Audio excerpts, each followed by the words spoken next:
Hello, everyone. We're back with another episode of When in Rome. This is I, Roman, and I'm here with Jason Godfrey. Hello. Yes.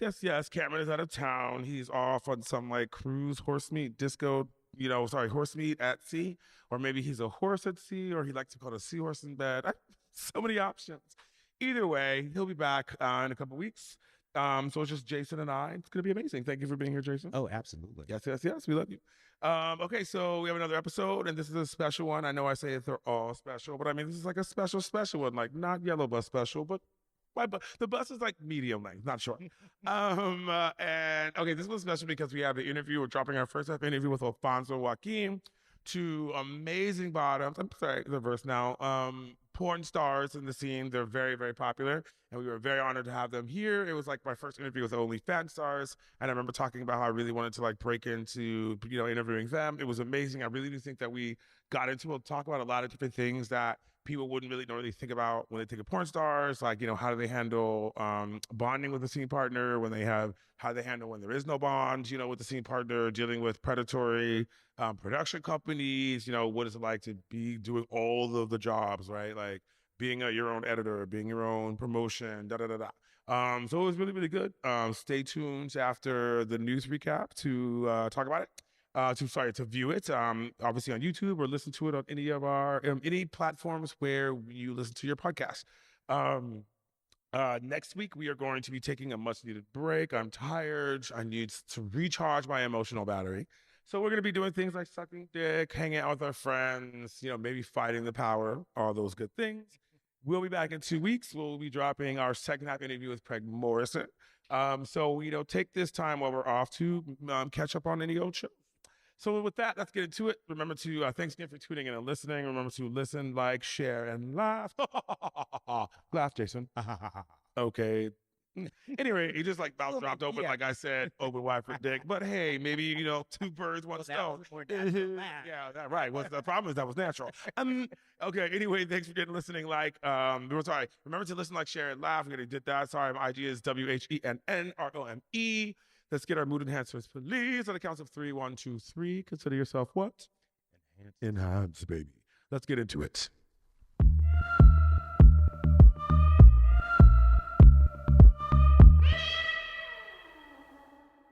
Happening since we last saw each other.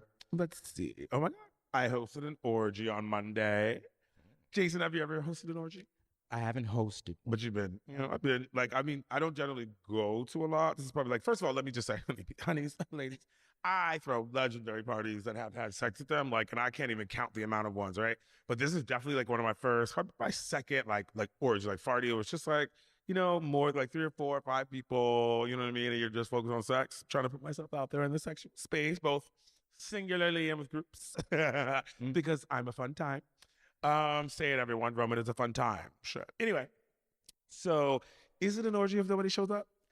Because but I mean, it was about day, and as someone who's hosted 1,000, kikis, most of them amazing, and some of them there's no party is guaranteed. So especially on a Monday, especially my second time, but it was actually fun. I learned a lot. I got a lot of these will hear, won't hear conversations out the way when I invite people. They're like, oh God, we're friends, and some are like, not now, but maybe tomorrow or something. I was like, yes, go on. And the funny thing is, it's really funny when I put myself in these spaces and I learn more. Do you know what I mean? Sure, when you went to start going to orgies, it was it's a different kind of social interaction. Totally. There's different expectations. What's cool, what makes you cool is different. You know what I mean? And I'm used to being the ruler of the roost in any social interaction. So these are so new, yeah? Yeah, I mean, there's definitely some different rules in place, and you got to learn. Yeah, I mean, there's a few times to normalize. And you learn more by doing, right? And then also I've learned that what it's fun because learning learning the new social reactions, and maybe when you do well, right? So when you you know what I mean? When I make a funny joke that's just funny enough for the orgy but not enough to kill the mood, or not at the right the right joke at the right time when someone's doing when you're doing something or someone's doing something can be hello with especially with the high with the obviously the fucking whatever. But anyway, I would just say it's fun. The one thing I noticed when I was doing this one day was it's different seeing how different people cope. you know what I mean, with the scrounge where you're just like trying to get people, because like, people hate the grind, but you got to do it. You got to be scrounging for people. You're sending, you know, pictures and addresses and waiting. And I just like, I clock like there's different pipes, right? There are different methodologies how to deal with it. So like you have the people who get in their heads and they have to go and maybe jack off in a room by themselves. They don't like to be with a lot of people. You know what I mean? They're just really, really focused. Like they're focused, right? They don't want to speak. Then you have the people who need to have interactions in chat.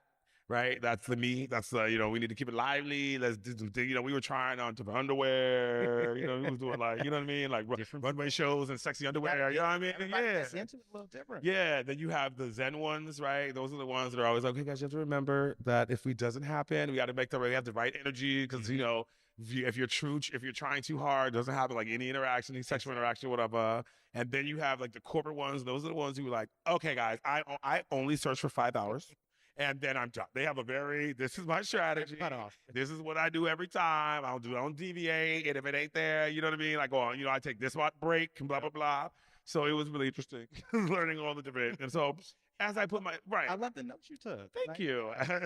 As I put myself in these spaces, I will definitely be bringing you some clips. You know what I mean? You know, these approved clips, because you don't want to talk too much about that because the people, you know what I mean? So I'm just trying to find that nuance. And honey, I'm doing well. Ooh. All right, let's see. Outside Lands is this weekend. Are you going to Outside Lands, Tracy? Probably not. I do want to see Doechii. You know, like woo! You had me at Doechii, right? Yeah. I want to see that bitch since I first like found out about her, and then like every performance she does just makes me want to see her more. The Grammys, like played at Lollapalooza. Oh my god! And then like I just like she puts like these like promo apps like her dance, and she's gonna be amazing, and I can't wait. Like fuck everybody with her. So you're going. Huh? You're going. For sure, girl. Like I did go to market days for this. You know what I mean? Okay. I even wanted to see Doechii, and I know she's not gonna disappoint me like Tinashe did. Ooh.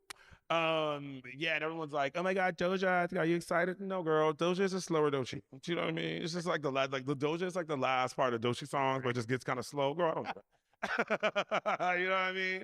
Although she puts on a good performance, I'm glad people are excited. I'm gonna see her because my friends want to go, but. So I'm excited about that. As I mentioned, guys, I'm not going to market days. Have you been to market days before? I have. It's fun. I love Chicago. I love Chicago. Oof, and especially market days. It's a last gasp of summer. Yep. But, you know, like I was saying before, it was like getting really hard at the beginning of this, for end of spring, for me to find like a roommate.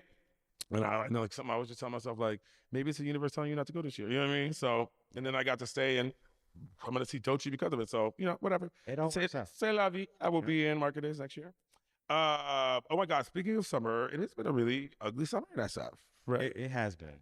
It has been. Very cold, dreary, very cold, foggy. It was interesting though. Is like I don't know if I really noticed it because for me, you have to block out the summer, the June and July months in terms of like an expectation on summer here. Oh yeah. Because most of the time it's not great, you know. And then like the one year it was great for COVID, we needed it, but like most of the time, and so I think because of that, I don't really go out during the day, and then I'm at night, so the nights are always kind of the same. But I guess it's really been like the coldest summer since 1988. Oh yeah. But although I will say that, but like what people don't realize is like if you lived here or visited here 15 years ago, climate change has made San Francisco so much warmer. You know what I mean? And the Bay Area, like I remember hating coming up here with my mom when I was really young because it was always foggy in Monterey. You know what I mean? And when the fog would last until 3 or 4 p.m. or something, and it's not like that anymore. You know, in San Francisco it was much like obviously not as cold, but it was like you had much more cloudy months, and the fog lasted a lot longer than it does now. I mean, personally, I love it because the rest of the country is going through heat waves and it's 65 degrees here. You know, and we're getting way more hot days and less cloud cover than we used to 15 or 20 years ago, and people complain. So they don't. Well, this is climate change. You know what I mean? Is that stuff weather? Anyway, stay warm out there. Let's see. Oh my God, my last note. Can we just talk about the need to learn to take rejection for a second? Just as a general rule of thumb. I mean, I've been hit with a lot of instances recently, both in my personal experience and or watching the experience of others. And when I tell you we all need to learn to take rejection, I'm gonna get this out and I'm gonna ask your thoughts on it, Jason. Yeah. We all need to take the rejection better. And I mean, by that I mean not to take it personally when we get rejected, and learn to respond to rejection in non-personal ways. Like, let me tell you, everyone gets fucking rejected. I get fucking rejected all the time. In fact, I get rejected way more than I get fucking accepted. Or not maybe not way more, but I definitely get rejected. You know what I mean? More often than you would think. And I am to many people the archetype. Ooh, and that's that's not the thing that I am. I think that I am the archetype at all. If anything, I don't know what they're talking about. But I'm just saying that I have been told things like you're the hottest boy in SF or you're one of the hottest in SF. I get told I'm called beautiful and stunning every day when I walk out of the house. I've been stopped on the street multiple times. I've had cars pull over to take my picture. I've been called perfect, Grace Jones, Naomi. I get attention to any room I walk in, blah, blah, blah, and I get rejected all the time. You know what I mean? I have issues with insecurity. I think I think all of that causes me to get, like lose a lot more interactions than I gain. And so this is not me trying to, give my accolades. I'm just saying with all those accolades, I myself have to work on taking rejection, and while I can take rejection well in the moment, I will maybe internalize it a little bit later in ways that I don't think, and then it may keep me from pushing myself forward. And I'm always more guarded and unwilling to like take that next step and say hi and all that. So I'm just saying that these are all things I have to work on, and we all should work on. It's a numbers game, girl. Like, you know what I mean? And I will say that even with all that rejection I'm talking about, putting myself out there in the most, like I've done that more and been working on the last year has had me have the most sexual experiences, the most, most good non-sexual experiences in terms of like, getting validation or having those great moments with people. And a lot of those happened with situations that I initiated or kept initiating or put myself out there in a way I wouldn't before. So that just means that you have to do that. Yeah, you do need to work on it. And a big part of it is your own sense of value. Yep. Like as you have more experiences where you experience rejection, you're going to become more resilient. And that's what happens with anything in life. It's a skill. Socializing is a skill and it's fun, but it can be hard to learn. When people, because emotions get involved and people's feelings get hurt, and it's understandable that you might want to. I mean, I've experienced plenty of rejection in my life, like it's but it's definitely worth putting yourself out there.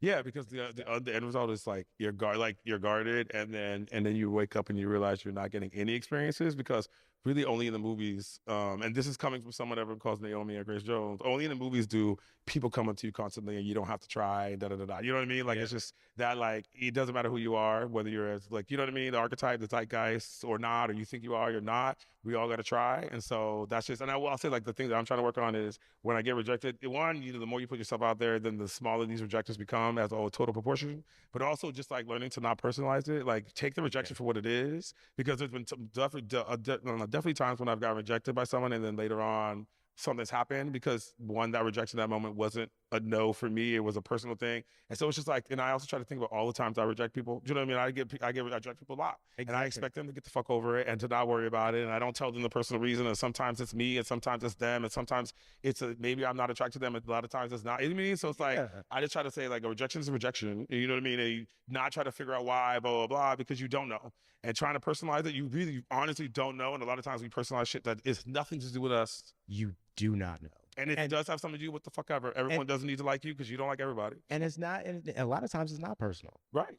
It's not. It's just them just doing something. Like it's like people just match or they don't match. It's like really, it's like how you can be the zeitgeist, trust me. And you might not be somebody's type. You know what I mean? And that's okay too, because not everyone's your type. But you are somebody's type. And right. Like, you are somebody's type. Right. And those are the people you want to focus on. Right. And the moments when you were somebody's type, we need to focus on more and like give those more value, because a lot of times we focus so much on the no's that we don't even remember the yeses from the weekend or from the whatever. You know what I mean? And there were some good yeses too. And there's a lot of good yeses. So, and with that and rant, let's go to party reviews.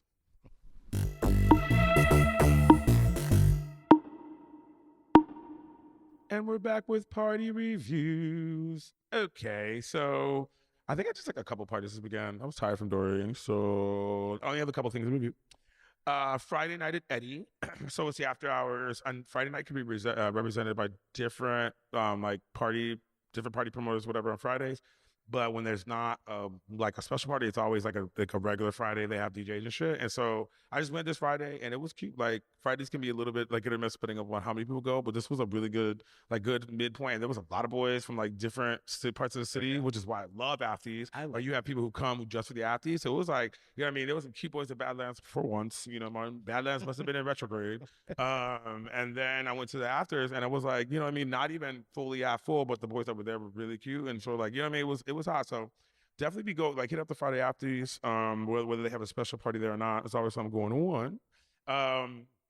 Have you been to Friday at I have not. Not No. no. No, you should try it. No, It's fun. I'm down. Yeah. I'll check it. Like maybe after look at, you know what I mean? When you got Okay. the little, I just killed it high. Okay. Ooh. Okay, I went to Boofa at Midway. Interesting party. It plays a very specific type of techno, which I don't know what it's called, because I'm not really a techno head. But it mixes like a lot of like 90s songs with the techno beats. So it's very nostalgic and I think very like specific because like it was, I don't even get into techno. But I mean, I like very danceable techno and I don't even know what that's called. But it like this techno where you're overplaying like, I know it's not TikTok techno because that's kind of like horse girl does, but it was I don't know, the people there they were vibing like they listen to the DJ when they work out, blah blah blah. So for that vibe, it was cool, and I actually like the party just because it's one of the few parties in SF where the people are there for the vibe and the music and not just sex. That is key. Right, and it's like it's rare. Because I was like in the dark room and it was like kind of empty, you know what I mean? And like, or I would like see people like get up from doing something to hear a song, and I was like, okay, that's enough, you know what I mean? That is fucking rare. Or you hear more whoops on the dance floor than you hear in the door or dark room. Okay, that's enough. Shit. So yeah, I mean the boys are they run a little younger, 25s or 30, you know what I mean? Skew a little white. Yeah. But I mean, it was cute. I think that space, the alley behind or the alley that's part of the Midway is really cool. I like what they did with that. Yeah. Yeah. It's really like, it's a good use of space too. Yeah, and I think it definitely could be a place. Like if you're a party that is like outgrown a smaller club, but you maybe aren't ready for Great Northern, that's a good space. You know what I mean? So I liked it. Upcoming events. Oh, sorry. Did you go to any parties this weekend, Jason? I actually did not. I was recovering from Dory too, so I went camping this weekend. Cute. Where'd you go? I went up to Big Tree State Park. Yeah, it was really cute. Actually had a run-in with a black bear. Not a Black Panther. Not a no, how was it? What happened? He was just walking along. It looked like he said, "What up, brother?" I was like, God damn, like he was like, "Oh, brother, hey, you see any white people around? I'm hungry, chomp chomp." Right. That's cool. Just walked by, you said, "What up, man?" I was like, yeah. Didn't care about you at all? No. How far away? It was about 25 feet. Damn, Yeah, that's close. Where were you at the bed? Because normally, I guess bears could just walk through campsites and shit. Campgrounds. They usually like kind of go around there for food sometimes. But yeah, they get it. Obviously that means that some campers have not followed the rules. So if the bears are coming through there in a while, that means like, you know what I mean? Because they wouldn't come unless they had previously found food. Yeah, they actually have bear lockers. So you put all your food or anything like that a bear might want to get at. Right. You know, something it could smell, put it in that thing. That's good. All right, so upcoming events, we have Crazy Sexy Queer on, actually, what is it? That's on August 9th. Yeah, August 9th. At Mother's R&B Hip Hop House Afrobeats Party. Sounds like a very sexy vibe. Check it out. We have us at Bo on 8-9. Hip Hop Party at Bo. I always love to hear hip hop at Bo, so check that out. After Dark at 8:16 at a secret location. Electrolytes is throwing a new dark party at a secret location. Says it has 1,000 capacity going to 5 a.m. I don't want after dark shit. It's kind of like, oh, I mean, you mean till the end of dark, bitch. You know what I mean? Fuck. Young Hearts at Eagle on 8:16. I had a blast at the last one, like definitely the most danceable. It was so fucking fun. They're so fun. Yeah. So hopefully they keep that music going because sometimes the music can be like a little like Woodstocky, like, or like, you know what I mean? Like the dancing area in Woodstock. Like it's just not what we dance to anymore. You know what I mean? Unless we're doing that old PCP. We got Liggett at Powerhouse. Of course, yes. It's gonna have yours every fourth Saturday. Yes, it's featuring yours truly, Mr. Godfrey. These parties go off, so I'll see you there. We have Beats and Eats at Teeth on 8/24. I enjoyed this party when I went. Love the back patio, great music, great food. The owner's really nice. So yeah, I'll see you. It's nice to be at this party at Sound the Castro. It's nice to be at another Sunday party. Day party, and then we have Side Hustle Sundays on 9:15 at Audio. New House Party coming to the scene.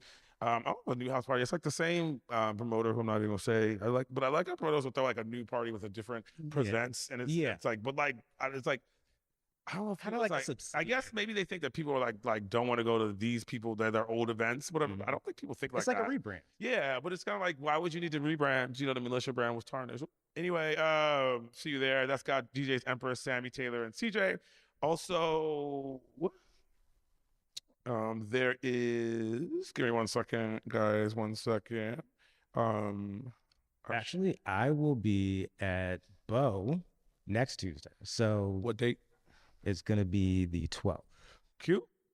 That's yeah. You do what is your normal Tuesdays there? The second Tuesday of the month. Second Tuesday of the month, you can catch Jason Godfrey at Bo. And then we have a hard reset party. And this party is going to be September 6th on a Saturday. It's got DJs Aya, J Little, and Empress. So yeah, that's oh sorry, the party is called Aya, and it's got J Little and Empress DJing. So check that out. And with that, that's party reviews. Let's go to break.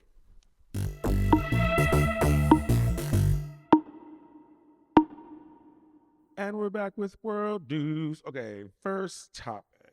The Mexican city that had one of the world's worst homicide rates, so it's fired most of its police. Have you heard about, like, or dealt with, or thought about, or kind of been aware of kind of the violence in Mexico? Oh, Obviously, yeah. Yeah, but I didn't know about this story particularly. Me either, right? It was really Very interesting. All right, so article is basically discussing kind of Mexico's overall problem with the intersectionality between like cartel and the violence that they can cause in various cities. Per the article, the cartel controls about 1/3 of Mexico, which is funny because if you think about cartels, like I think cartels are pretty much like corporations, and I'd say that the corporations own about 1/3 of America. I mean, honestly, right? I mean, So yeah, and as a result of the cartels, control and blah blah blah. They in various cities this causes horrific levels of violence, including Celaya, which is a city that's talked about in the article. Article talks about how the city Celaya is with one of the world's highest homicide rates, and how then therefore is trying to grapple with that is a case study and kind of like basically dealing with the militarization of Mexico, because essentially in the article they talk about how this like mayor, one of the mayors gets like shot in the head, and then her successor states, that the police force is corrupt, and then fires most of them and then brings in the military.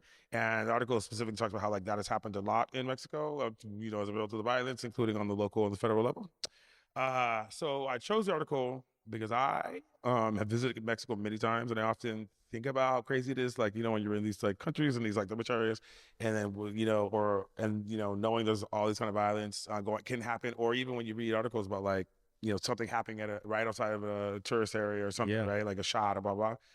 And then you read articles about the violence, you know what I mean? Against government officials and blah, blah, blah. And so I just think, and I wonder, and then corruptions, and I always just like think sometimes like, how do you get out of that cycle? How do you break that kind of endemic, right? So this article is good because it kind of speaks to that.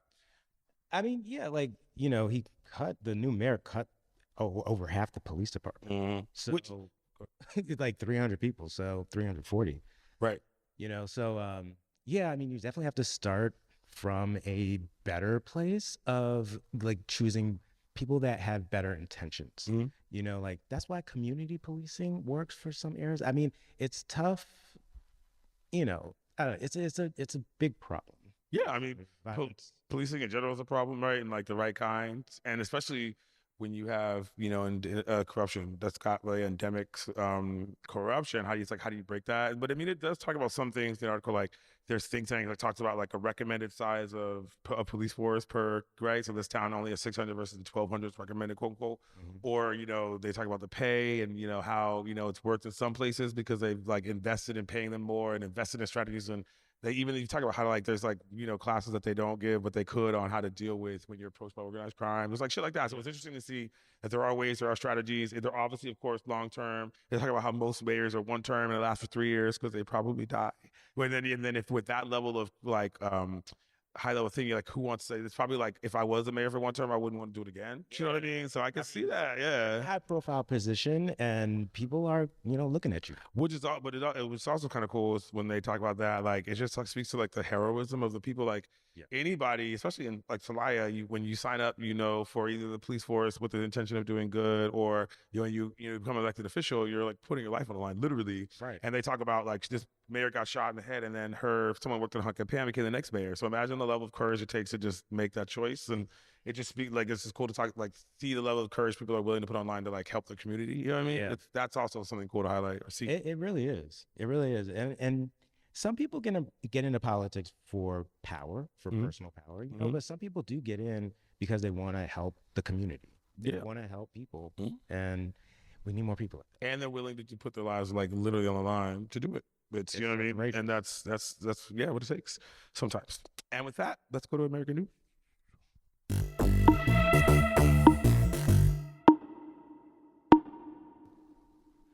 And we're back with American News. Sorry, Texas House. Oh my God, I took the mic away to try to pick my nose. All right, wrong hand. Texas House Democrats flee the state in a bid to block GOP's proposed congressional maps. Okay. Article summary.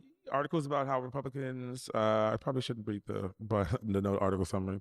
Anyway, let me fucking on my own show notes. Anyway, articles about Republicans' latest effort to thwart democracy by trying to do a redistricting process so that they could gain 5 more seats in the House. So basically, they're trying to redraw the congressional maps in a way that make the districts that are currently in Democratic control will be in Republican hands. They do that by breaking up, Democratic neighborhoods and bastions, and then separating them into pieces. And so then that piece is smaller of a new district that then is majority Republican. So then that's how you create districts that are Republicans, right? Yes. Historically, this has been done to disenfranchise people of color and yada, yada, yada. So, I mean, they have voting rights acts and stuff like that to keep people from doing it. Pero these are in super red states now. So super red states are on the forefront of pushing, or some would say breaking, democracy to kind of get things ending, right? Although I try to stay away from, even though I use that here, because I do think that like part of, and I'm not saying Jason is doing it when he said that, but I do think that like, I try not to use a lot of the superlatives that the news does, because it's like purposely trying to create this doomsday scenario, or at least adds to it. Because I also think like that's where history comes in. Because if you realize it, like we've only had books on the laws on the books to prevent this kind of things for what, 50 years, right? Was Voting Rights Act 1965 or something like that. Basically. So before that, you know what I mean, and like all the time before that, we had states were doing shit like this and blah blah blah. And we've only not had it for 50 years. So, I mean, it seems existential that it's being taken away, but that you have to remember that for way more longer than we've had it, we haven't. And that just helps remind me where we come from. You know what I mean? Exactly. I always try to keep it in perspective, because once you think back to how things were, especially for people of African descent here in America, I mean, I think we have a more optimistic outlook, maybe, because, we have had harder times.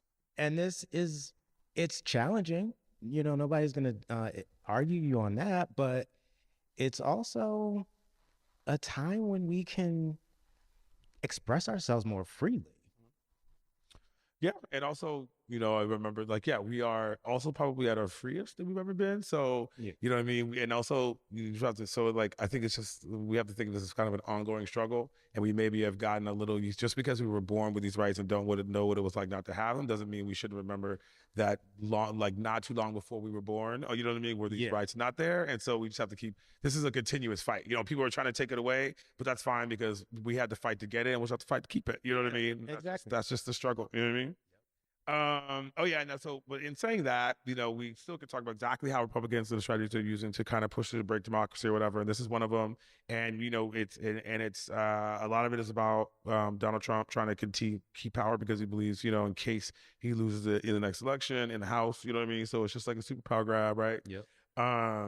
And it's, and then one thing we could talk about, like that Jason and I were talking about, is like, so I think it's both good and bad, is that Democrats are fighting back, and you know what I mean, not taking it lying down. We have California, which is basically is doing the same thing, and it's tying it to the Democrats, saying that if the Democrats go through the process, we will do the same thing, which is reduce districting and create some California, more Democratic, and that kind of negate what the Texas Republicans are doing, which I think is good in the sense that Democrats need to be fighting and not fighting, and like fighting off the playbook, off the official playbook, like Republicans are. Yeah. But I also think I question, like, the whole tit for tat, more and more partisan, is still part of the overall problem. You know what I mean? Mm-hmm. Because it like a bluer state. I don't think a one party run state is the answer. I do think that it's better to live in a blue state than a red state, and a super blue state than a red state. But I do see that there are issues with there's issues in every state where you don't have more parties than one. You know what I mean? Yeah. Yeah. I mean, it's like, I think that the Democrats, I don't even like saying Democrats, it's more like people on the left, because that's really what it comes down to in my mind. Because they're not really truly fighting for democracy. It's an oligarchy on, you know, it's just an oligarchy with a blouse on. Right. It's with oligarchy with shoulder pads. You know what I mean? Trying to oligarchy and drag. exactly. Yeah. Exactly. So it's like, you know, we need to really just start like all the stuff that you just talked about gerrymandering, understanding what it even is. Because people don't know what it is. It's like they just like cut up these districts and make it so, you know, like you can have another seat in Congress. But the question I think is, should Democrats do that more aggressively? Yeah, and we talked about that. Like I like on one hand that Democrats are willing to do something to stop stop Republicans from just doing things and Democrats doing nothing to counter some of these these strategies to like gain seats or whatever. Yep. And I think you need that, but I also think that it's still like we still need to be pushing on the left and like while that's good because Democrats need to be showing that they are also finding different ways to fight back and push whatever. We still need to be challenging the two-party system. We still need to be challenging whatever. It's still questioning whether or not overarching is just the like this can't be the answer. It could be a temp solution, but it still can't be like that's the way. Because we were just talking earlier, Jason and I, about like if we are doing it, like what California is doing is essentially disenfranchising white people. Do you know what I mean? It's disenfranchising whatever segment of white people, and it's somewhat that's probably rich, or you know what I mean? So yeah, like that is like, well, fuck the white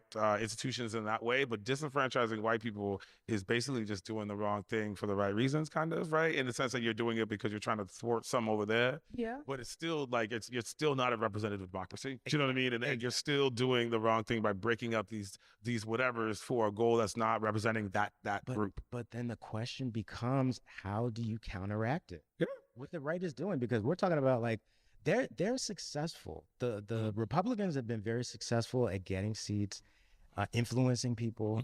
You know, they have a whole manosphere, the whole machine thing. It's like it's well oiled. Like they're doing their thing. Like I don't think that we don't have that on the left, and we need that. But what gets in the way is corporations backing the politicians that we need to enact change. Yeah, basically the corporations, that's the problem. Corporate politics, the money in the politics is the whole problem because it keeps Democrats from truly taking leftist and progressive stances, which I think is what the problem with Republicans and Democrats. Democrats can't fully embrace the left. They can't fully embrace socialism in certain ways because they're beholden to corporate interests, and that's what we need. We need farther left policies. We need someone to call Biden a fucking war criminal. We need someone to say fuck the police and fuck this and like think whole new ways of policing and continue. You know what I mean? Like we need more Mamdani or whatever. Zoran Mamdani. Yeah, you know what I mean. But if you look at that, the Democrats are trying to take trying to take him out as well as the Republicans because they're afraid of the corporate money interests and shit. Exactly. The corporate money is in it, and it needs to get out. And anytime they've tried to take money out of politics, they fail because we're in a corporatocracy. Citizens United, everybody. And with that, let's take a break.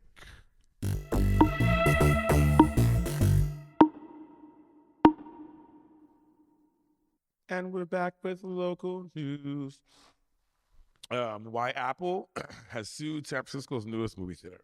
So there is a small movie chain called Apple Theater or Apple Cinemas. Oh my God, there was like this time that I was wrong. It doesn't happen very often. And recently it was because Jason was like, oh my God, I think the article was like Apple Cinemas. I was like, oh no, that's not what it was. Apple.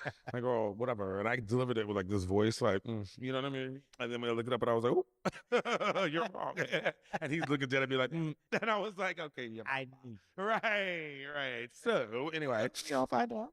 Right. Basically I was wrong. Mars is in retrograde, never gonna happen again. So take that, won't happen again. So anyway, basically there's a small movie chain called Apple Cinemas. They have like 12 or 13 movies somewhere in the country, and they expanded to San Francisco, and they're being sued by Apple, the Apple, for copyright infringement. Apple is saying that they're, by using the word Apple, are purposely trying to get people confused with the brand. Article mentions another company that tried to use Apple like theaters or something, and that patent or that copyright got denied because the judge said it was too close because Apple has like Apple Studios. I think it's a little bullshit. I mean, so Apple Cinemas has been around since 2013. Right. So they've been around for a while. Yeah, I mean, but it does say that they've ignored cease and desist letters from Apple, right? So it's just, I think this is the point where they're now trying to sue them. But I think it's probably more maybe urgent because they're in San Francisco, whereas before they, in Missouri or whatever the fuck, they really didn't care. But I just think that like this is my personal take is that like Apple, the corporation, the big corporation, has everything that they're advertising or everything that they do has a very specific font and a very specific icon for Apple. And so if I drove by and saw Apple theaters or Apple cinemas, I wouldn't, without those two things, I wouldn't think that. You know what I mean? If I saw a sign, if I, and walked into a theater or walked up to a theater and didn't see anything about that, I wouldn't think. You know what I mean? Right. And that's why I'm saying, like, for me, like, it's so ubiquitous, like, the way that they brand everything. Because even if you go on the website and look up Apple Studios, which is there, it's Apple Studios with the icon in the font. You know what I mean? So if I don't see that icon in that font, I'm not going to think that. So I just think, like, you can't just take the word Apple Girl. Right. You know what I mean? Like, and they even say that they don't like, one of the reasons that they don't like it is because the studios are dirty and da-da-da-da. Well, then that's not Apple. Anybody who's an Apple fan would know that there's no Apple product or studio or anything like that will be dirty. That is the complete opposite of Apple. Do you know what I mean? Yeah. So, it's not white, it's not clean, it's not, they don't have Apple products anywhere. It's not you know what I mean? Like girl, it doesn't give Apple at all. Apple is so distinct and their marketing. And everything they like in their presence. Like I would expect an Apple like the company. If they had ever did a movie theater, it would look like the future. Do you know what I mean? And totally. You know what I mean? It wouldn't look like, the one on the Sloss and Swap Meet. You know what I mean? Like, oh, come on now. And it wouldn't be playing, you know what I mean? Like every movie, because Apple Studios doesn't even, it's so like, it can't, it have all this PG-13 with that shit. You know what I mean? It would be fucking futuristic. I mean, like those goggles that they do everything to the right. Like it's like, it wouldn't, and I damn sure wouldn't just have regular popcorn. Right. You know what I mean? Like it was Apple for. They have some AI robots. Yeah. Right. Some gluten-free shit. You know what I mean? Popcorn that is blown by your breath and you pop and then it pops. Going out. Anyway, let's next level. Thank you. Let's go to pop culture news.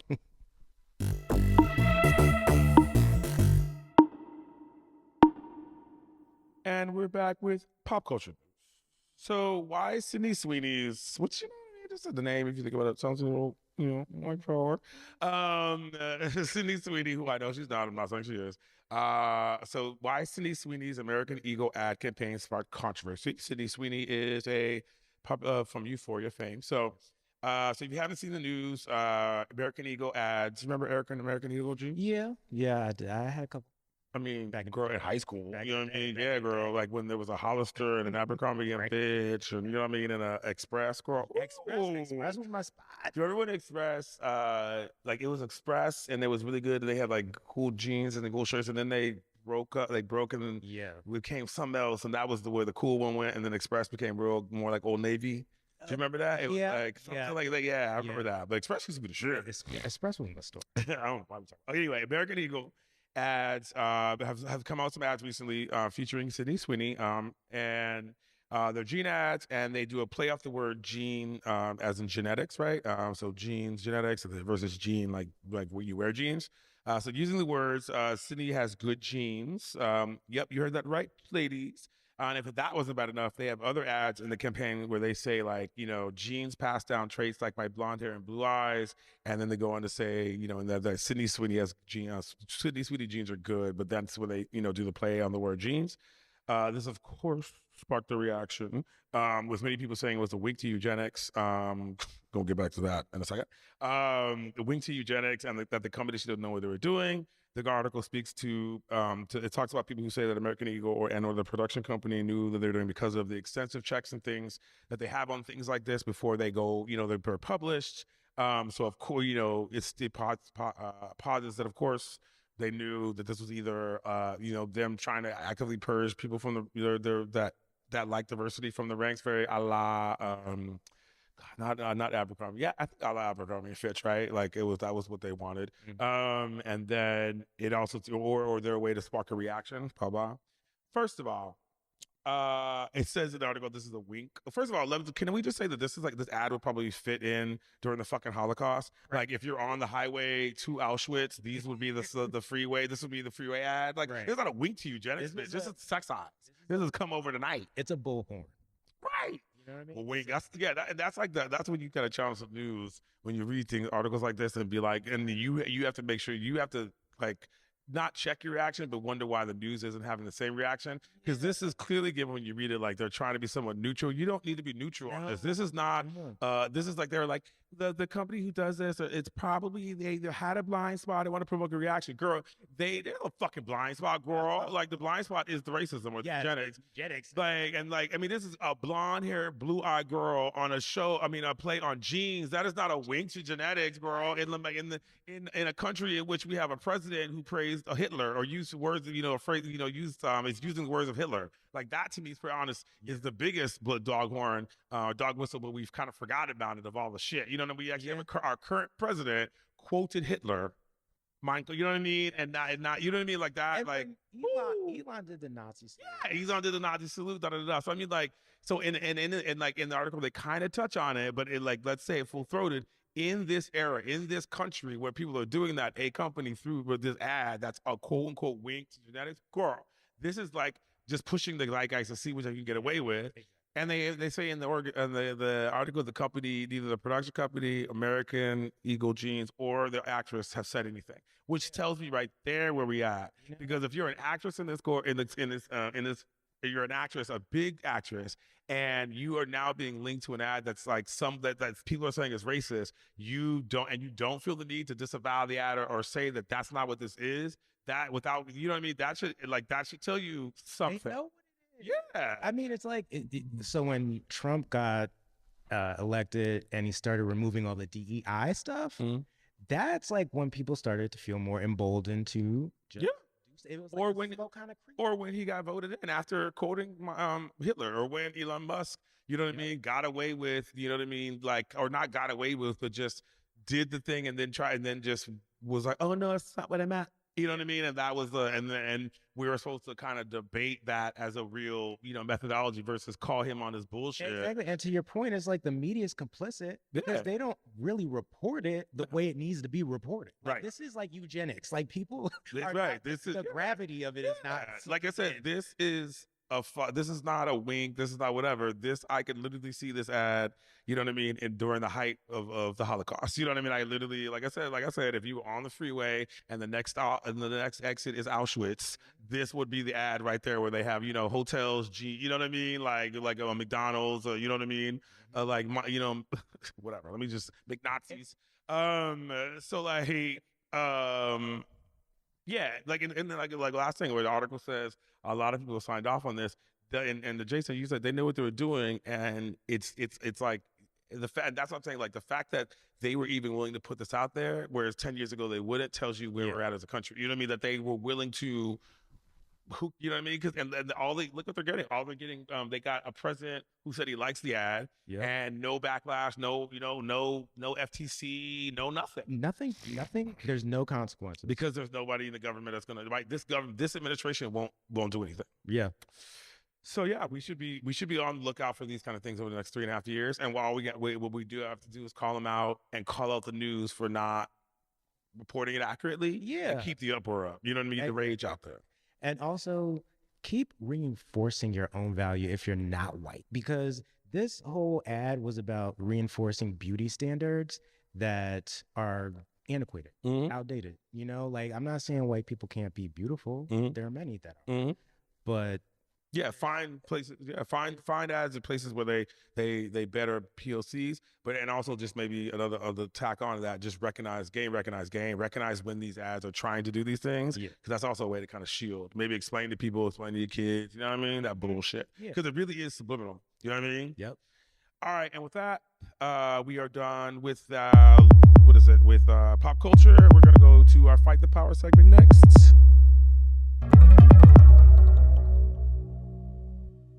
And we are back with our Fight the Power segment. Wakanda forever.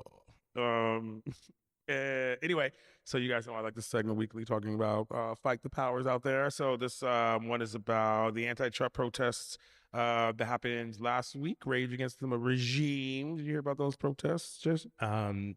Actually, no. I think there's like some suppression of this stuff. Yeah, I think, or at the very least, it's not being widely reported. I think once again, we talked about corporate interests in media. This fear of being quote unquote considered too left. You know what I mean, or too whatever. So I think that, like, you know what I mean, if they like don't, well, it's not front page news. You know what I mean? Yeah. But I want to take the note to try to do a better job of like finding out when protests are happening and scheduled, before, so I can like tell the listeners, and you know what I mean. That way they have a choice to go. Yep. Because and even if it's not widely reported before, it's definitely not like I didn't really know about this happening, and even like after it happened. You know what I mean? Like it's there in local news, but it's not. It wasn't like widely carried because because it wasn't millions, but it was still hundreds of thousands. And there's a lot more of these protests happening. So that's good point. Jason, like just because, they want us to think that we're not getting out there and organizing and fighting and that we're not protesting, but that we are. So, we should all be kind of maybe like doing some research and see, and I'll try to keep bringing these here because it just shows you like there was a protest, people are protesting right now, or they did last week and we didn't even know. You know what I mean? Exactly. So it just, you know what I mean? So yeah, it's good. Yeah. Raise awareness. So with that, guys, we are done with our news recap. I hope you enjoyed it. I thought it was really good. We had the first. So after this, we have the first afternoon with Alfonso and Joaquin. It was a fucking amazing. Stay tuned. Next week we are on a break. And then the following week we'll be back with a second interview with Craig Morrison. Also, please check out our new Discord server. Links in the show notes. Please link and subscribe to our YouTube channel. That's how we get likes and how we can, get recommended. See you next week. See you in 2 weeks. Remember to listen, rate, and share. Please tell your friends and spread the word. Also, please remember to set the reminders when I post new shows. You'll get a notification. Send me any feedback, questions, comments, or concerns. My IG is WhenInRome. Say goodbye, Jason. Goodbye, everyone. Interesting. Jason doesn't believe in God, but his last name is Godfrey. And until next time, keep it sassy, San Francisco. Bye. Bye. Bye.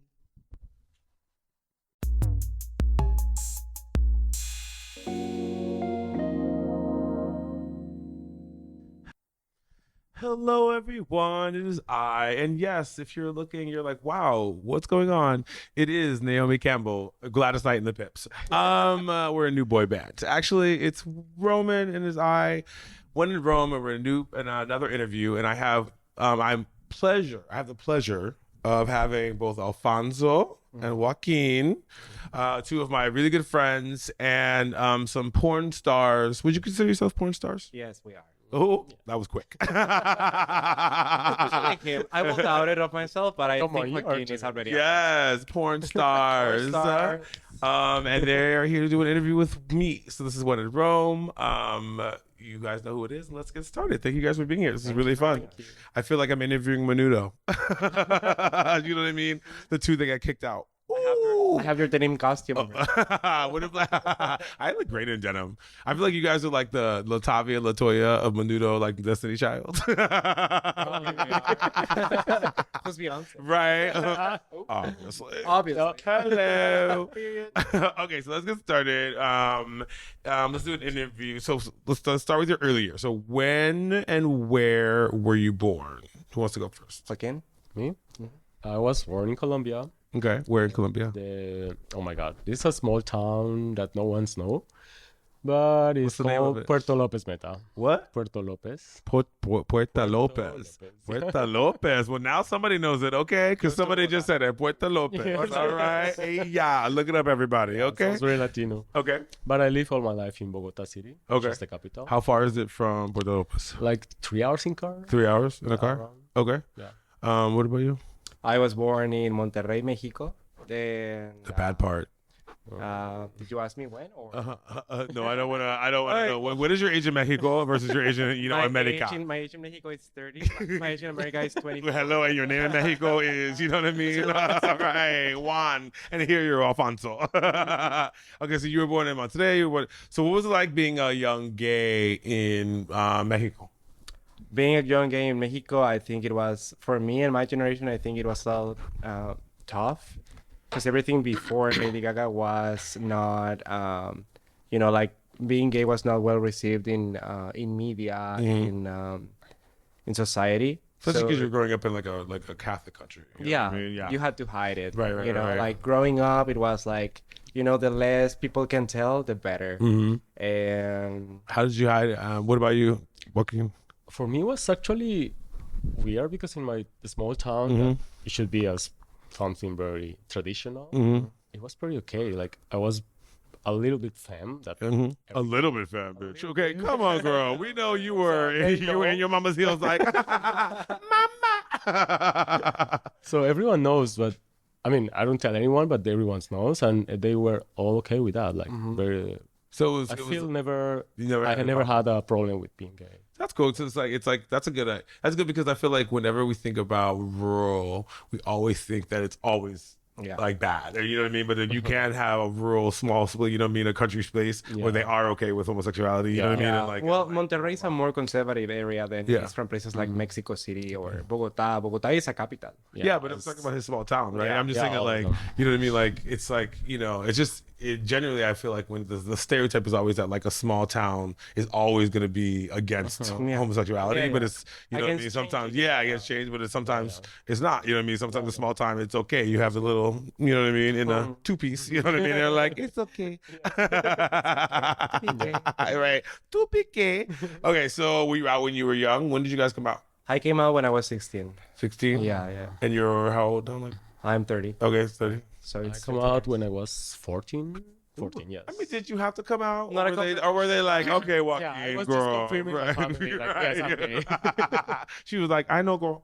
Thank you. if they could tell, it wasn't necessary. Hello. No. Okay, so when did you guys first start watching porn? 14. At least 13, 14. 13 and 14? Yeah, 13. Like, how did you watch it? Internet. Internet? Yeah. For me, it was different because I was in this small town in Colombia. Yeah, did you guys have electricity or? That was rude. That was very racist. As an American, I am so sorry. Right. I know. And then there were like stray guys that have a porn.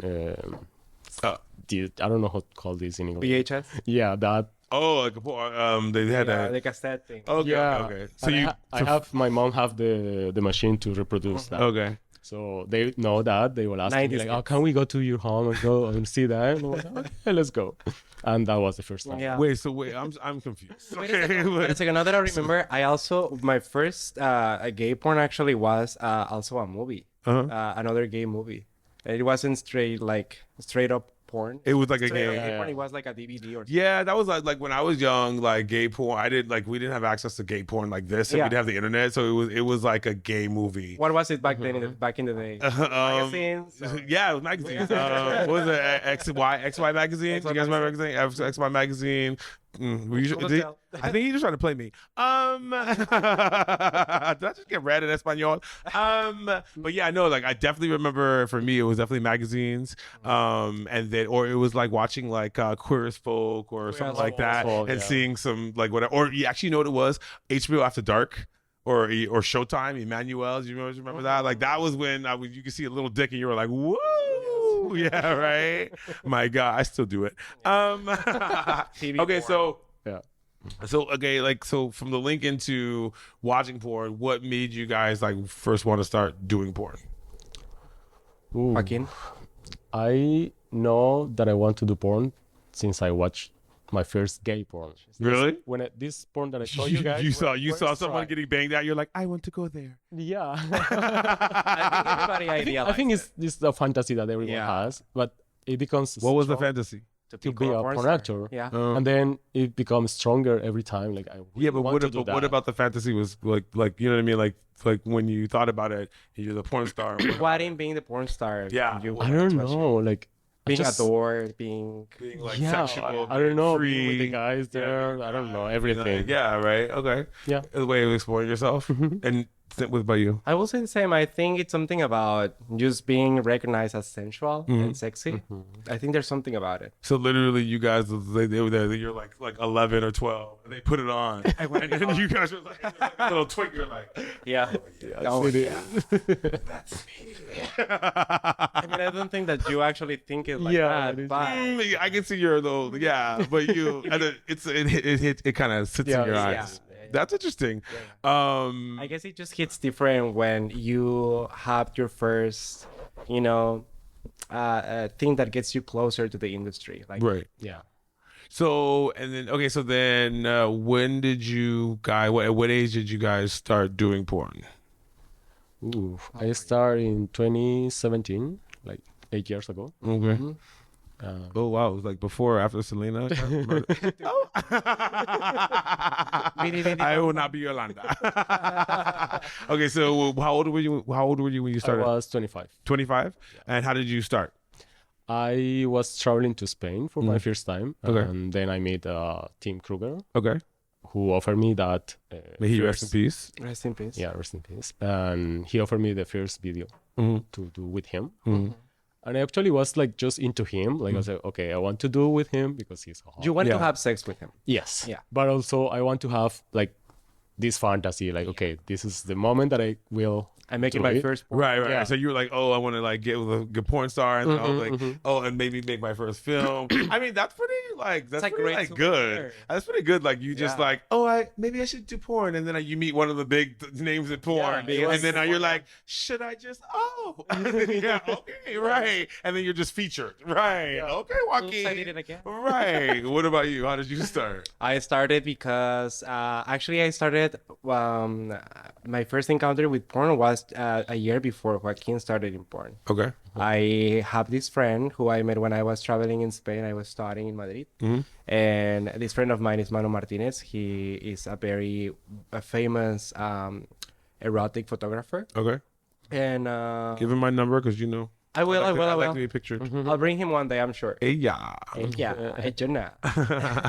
And then we became very close when we met, and just a week after, he invited me to be his assistant for his first gig working for an American production house, Okay. which is Lucas Entertainment. Okay. And I said yes. I went to assist him as translator, to carry the cables, to suck some dick on the way. I had my fun. I was just 21 when I was studying abroad. There's a movie called The Fluffer. Yes, and I was like, that's how it started. I am that. I know my. Not you literally like being No, the no, no, fluffer, me knowing the movie and you living the journey. I am living my own movie. I'm dead, everyone. Yeah. Literally the fluffer. This is my life. I'm fucking dead in Espanol.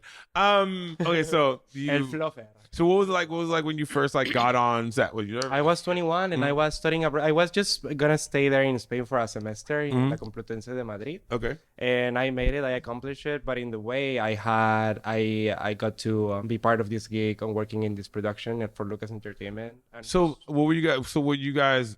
Both of you guys were planning to do something else with your lives, and then you kind of just bumped into Tim Kruger, and then you Lucas Entertainment. Lucas Entertainment. It's like, and that's what happened. So like, what were you planning to do before this happened? I actually am interior designer.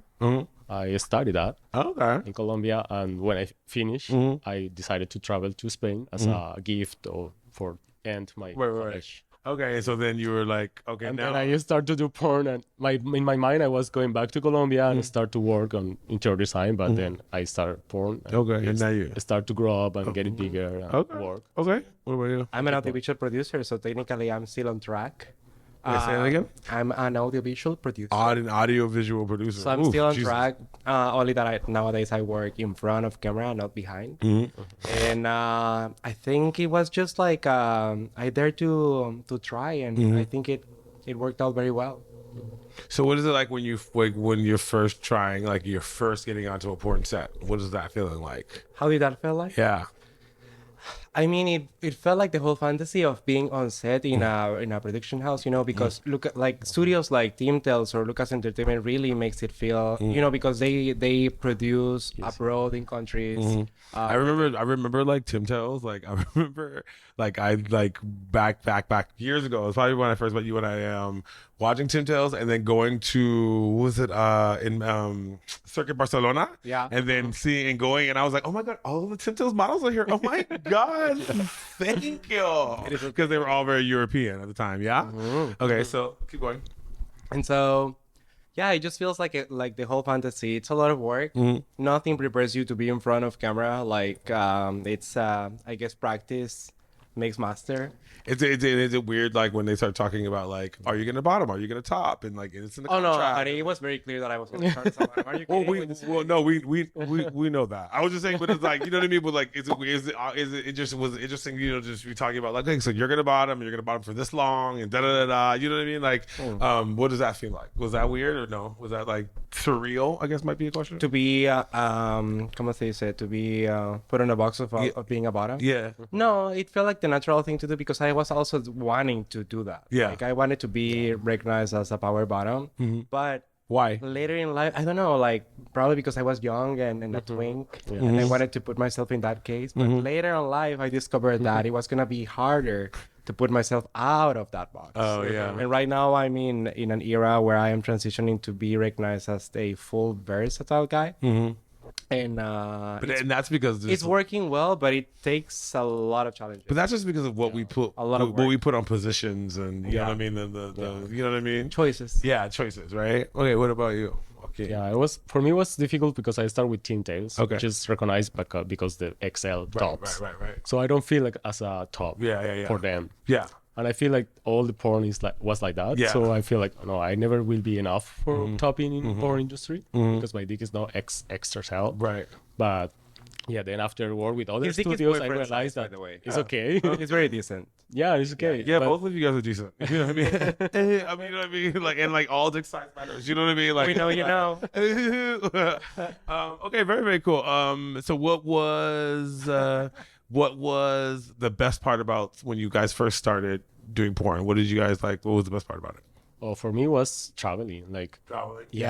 because I was expecting to going back to Colombia from a job, and then I realized that I can have this job that maybe I will earn not that much money, but I will travel a lot. So I will know the people around the world, meet friends.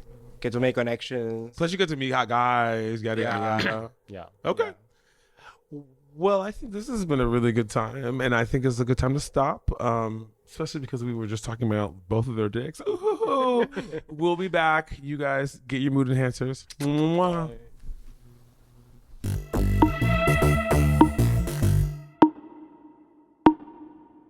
And we are back, everyone. I hope you use this time to douche or shit or whatever you do during break. But here we are. Thank you, Alfonso, and thank you, Joaquin. Thank you, We were Roman. talking earlier about how big bottoms you were and how you guys were just like, oh my God, like I just like want to be the best power bottom in the world. And I want everyone to know on camera.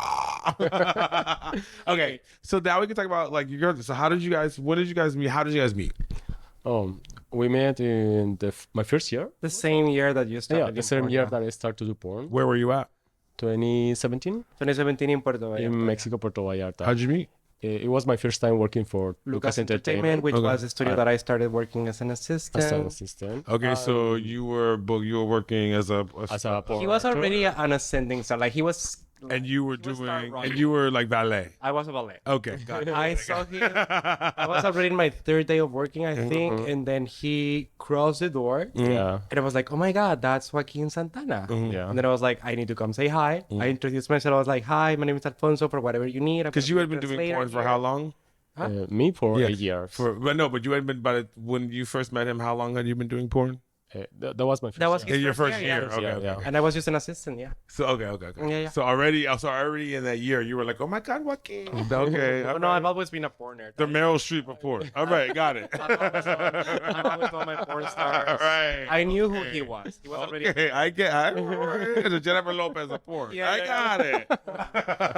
He's like, I mean, it's an honor to be nominated. The Sofia Vergara of porn. Salma No, Hayek Sofia of- Vergara. right here. No, Sofia Vergara talks a lot more than this. Okay, you know what I mean? Okay, so you saw him and you were like, oh my God, and you guys. I was starstruck. I was like, of course I know who he is. I'm gonna go introduce myself. I'm gonna offer him my services as translator. Very quickly we became friends, and he started. I remember that he invited me to come check out a Speedo brand store that was in Puerto Vallarta. That invited him to pick up some clothes for free so he could wear them. And in that night out in Zona Romantica in Puerto Vallarta, we became friends. I mean, it helps that you guys are like the same height, You know what I mean? Yeah. Same Yes. curl pattern, same Yeah, curl yeah. in your eye. You're like, oh my God, we're trying the same thing. Oh my God. Yeah. Sisters, Yeah. sisters. I love it. That's very cute. Yeah. So what was it like? What was it like when you guys were doing, has there been any changes in porn as you have been in it? Does that make any sense? Yeah. What is Like what's different about porn now than when Oh. you first started? Oh wow, a lot. Because I started 8 years ago. Yeah, Like yeah. it was so different back then. But yeah, because now after OnlyFans and the COVID, you know, everyone become a porn star basically. Everybody can be a Everyone have like their own studio basically, so it's like so different. So you're saying that like after COVID, there was an explosion of people who decided to be like doing porn and Yeah. with OnlyFans. Everyone Yeah. became a porn star. Yeah. Yeah, So but- did it make it harder? Yeah, a lot a of lot of harder, more but at the competition, same time, yeah, more competition. But at the same time, it changed the mind of the people. Like right now, like being a porn actor or being in the porn industry is okay, it's good. more accessible. Because there is a lot of people that used to be lawyers or doctors or Flight whatever, attendants. flight attendants, and I that, got now lots they of are flight doing porn. attendants. Of course, lots of flight attendants. So you're saying that like wow. But lawyers too. So you're saying while it may have been harder because there was a lot more competition, it also just widened a lot more people's mindsets to being in porn. So it also made it. So let's talk about that. Like, do you deal with that stigma a lot? You know what I mean? Of being a porn actor? Yeah. A little bit, yes. Before the COVID and before OnlyFans, was it- yeah, what- it was like, you heard in porn, like what? Like, Oh, gross. that was a shame. Like, oh my god, that Until in now, America, or was it in, everywhere, like, Anywhere. everywhere. It can happen anywhere, you know? But it depends on the person, I think. Yeah, of course. Me, for example, before I moved to the States, I used to feel like I was in a bubble of, you know, my network of people, artists, content creators, LGBTQ people. Whores. And whores, sluts, well-recognized sluts, popular sluts, whores. All my people. And I didn't used to be, you know, against the culture so much as I feel that sometimes here in America. But also, I moved to a place that represents more to my partner than what it is for me. So I am the one who has had to adjust to Right. new people. So, I mean, would you say that like it was more accepting to do porn in Mexico than it is here? At least for my network of people, yes. I wasn't used to having to, you know, excuse myself about my work. Right, like you do here, I right? have to explain myself. Right. Or what about you? Is it easier? Is it more accepting in Colombia than you would say in like other countries, Mexico, America? I would say it's the same. The same. Yeah, but also for what we are speaking about, like after OnlyFans become like a thing, people start to understand that is an actual job, like, you know, because before the people were thinking like, oh, he's just going to fuck, have fun with this guy. Right. Yeah. They don't see it as All a the real work, job, right. like all the work behind the camera. Now that everyone has OnlyFans, they understand what they Yeah. have to do, edit it. But Do you like that there's? Do Marketing. you like OnlyFans? Like, because I've heard it like democratized like porn, right? Did it give you more power? Did it give you more power or no? yeah, I would say Yeah? yes. So you like the kind of like the proliferation of OnlyFans, or would you like it back what it was before? Would you rather for it to be like it used to be before OnlyFans or not? I think OnlyFans is necessary. Yeah, Yeah. I think it's necessary. Because you got a lot more power, you have a lot more control. You know what I Yes. mean? You guys. Or It just Right. brings Content it and just brings things. the chance for people to become whatever they want to be. You know, a porn actor, content creator, whatever they want to call themselves. It just gives you the chance of actually try and get to do it. Before it used to be if you were in contact with a studio and you could apply and do the casting, sure you can make it. But that will take what to live in a certain part of the world that could, you know, sustain that kind of. Plus, you have gatekeepers, right? That means then people are telling you whether you can be cast, Yeah. blah blah blah. Now you can just put yourself out there. Exactly, You can just yes. book your own people. Yeah. People, blah blah blah blah. So you definitely, so you like it. What do you think? What do you think is like the hardest part about doing porn? I think the stigma is the hardest part. Okay. Yeah, because it's, of course, there's a lot of works that they're not gonna pay as much or enough to sustain yourself. That's a thing that a lot of other jobs can give you, but it's the the fact that not a lot of people takes it seriously or like a real job, and you have to, you know, like deal with the people that doesn't take you as seriously as Look, they condescend and as look down on you. condescending. Yeah, just But those are also people who probably don't actually even know you, because I feel like the more, if they actually get to know you and understand what it is, and understand it's not that Yeah. easy. You know what I mean? I guess it's a good filter to get to know people. Yeah. You know. Yeah. Joaquin? I think it's The same, the stigma? Yeah, the stigma. So I would say, like, if I assume if you're doing porn that you like sex, right? And that you think of it like as a way to express yourself. Is that true? Right? I will say yeah. You think of it like as a way of expressing yourself? Okay. Let's talk about accomplishments in the porn industry. What would you like to accomplish in the porn industry if you could? Accomplish. Yeah, like awards. Like, is there awards you want to do? People you want to be with? You know what I mean? Like, you know what I mean? Does that make sense? I'm in my own journey, and I think it's a constant evolution of what I want to get from it. I guess I'm just, like living my own path and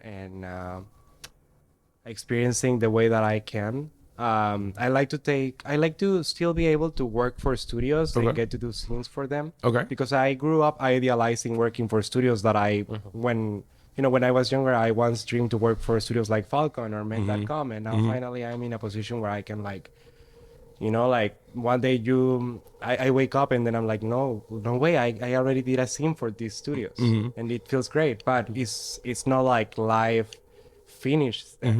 There's still more coming up. And, Right. So I'm like, what goals do you have, like, you know what I mean, for yourself in the porn industry? I guess I would like to be recognized, just like anybody else. I would like to be recognized with an award or something. What awards do they have for porn? Maybe best newcomer, even though I don't know if you can call me a newcomer. Girl, I mean, like, is anyone the best newcomer? You know what I mean? Best like, cucumber. Yeah, right. Best cucumber. So you want to be like, Best versatile. Best versatile. I don't know, like whatever, or like I don't care if I have to spend my next 10 years in porn to finally have the recognition of, I don't know, having like a lifetime achievement award or something.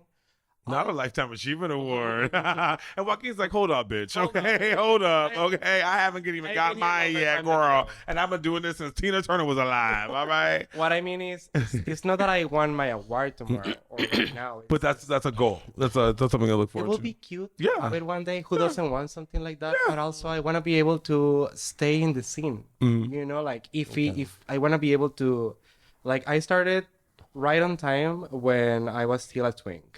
Then I'm transitioning to twunk, to a jog. Right now, I mean, allegedly. Allegedly, girl. I'm a very decent person. Right. He looks more like a otter, but I ain't gonna say nothing. I'm a Latino king. Hey, yeah. But I want to get to be seen as a hunk, as a daddy. Yeah. I wanna get to experiment to all those eras of myself and stick on the scene enough to, I don't know, to pass as a sex symbol or something. But I think also it's gonna come with as you just get older and grow into being That just a happens man. naturally, You know what I mean? Yeah. You know Either what I mean? you are loved or hate. Yeah. But it's also your part of the job to, I don't know, do a good work for yourself and feed in the scene. But I feel that journey is also kind of like the same journey of like you growing up and just becoming an adult or a man or whatever it is. You know what I mean? Like you're not a twink anymore. You see yourself as, you know what I mean? So like as you get older, you want to try all these different things. Yeah. Yes. Joaquin, what about you? Like accomplishments that you want to, things you want to accomplish you haven't. Compliments. What is that? Like goals, awards. Goals. Okay. Or, have you won any awards? It's the same. Like for me, it's like I don't need to be recognized. But for me, the recognize is when people told me, like in a party, like, oh my god, I jerk off with your videos. It's amazing. Yeah, that feels like great. Amazing. Like, okay, that's what I do. That's why I do this. Like I want to be the people the fantasy, get horny right. with me. Yeah. That make me feel. That's cool. So you get like amazing. that validation. But I want to also like Alfonso want to do this like all my life. Like I want to grow up with this, like getting in a evolutions of the gay industry. And so that evolution for you would also be like doing different types of things, right? Like like topping or exactly. whatever. What does that look like though? What does that mean? Like, is it just topping? Is it like more the kinks? Is it... No, it's more like you say the twin, and adapt to whatever platform is running by then. You know, like right now it's OnlyFans, but tomorrow it could be whatever. Maybe TikTok is gonna offer to show porn in the future. Who knows? What do you foresee coming up in the future I mean, like, you know what I mean? For us, Yeah. Like, or no, in the terms of like the future of porn. the future of porn, I think it's gonna be VR, virtual reality. Okay. I think there's gonna be more studios that are gonna offer those kind of fantasies and gigs for models. Okay. But also I really think that a big chunk is gonna be taken by AI. And how does AI affect you? I always wanted to ask you. I don't really care. I guess it's gonna affect us financially, but it's not like we're gonna give up just because there's the option of consuming AI. Right. Have you seen an impact on AI in the industry so far? Not virtually, no, that we can consider, but Because I mean, I feel like it's still like there's still a difference from Feels like a porn and mess. watching real shit. Yeah. You know what I mean? Like there's an AI can be great, but there's a grunginess to reality that people really want in porn that I think would be hard for AI to just take over. Do you know what I mean? So I think you guys are safe there. There's you know what I mean? There's a nastiness there. Yeah. How do you envision AI helping you in porn? I guess the best way that it could help us will be if we are not able to produce something in real life, we can actually take that tool and use it in our favor to produce it. So our consumers get to have those kind of that kind of content from us. You know, at the end, you gotta make sure that you're owning your own image, Right. you know, Yes. because you own it, you own your face, you own your body. Like there's if you haven't signed anything that release your image rights, you still own them. Yeah. So So you guys wanted me to ask you a question so you could somehow talk about your third, Steven. Let's just get that out. Oh, let's Who is Steven. Steven? Let's explain who but yeah, Steven AI is. sucks, consume real men. Okay. So Steven is. He's our friend. Okay. He's, we met also in a set. We are the Powerpuff Girls. Okay. They Yeah, call but you themselves the Powerpuff Girls. You gotta guess. You only have three. You only have two of three right now. You gotta guess who's. Oh, so for interview part, Remember like the Powerpuff those, you know what I mean? Girls? We're gonna get all three of them. Woo, woo. Somebody's got a fantasy. Stay tuned for part 3. Well, on that, while we all fantasize about Steven, we're gonna end this first part of our interview with both the lovely Joaquin and the lovely Alfonso. This is Roman. Keep it sassy, San Francisco. WhenInRome. I love you, and we'll see you for part 2. Bye bye. There you go.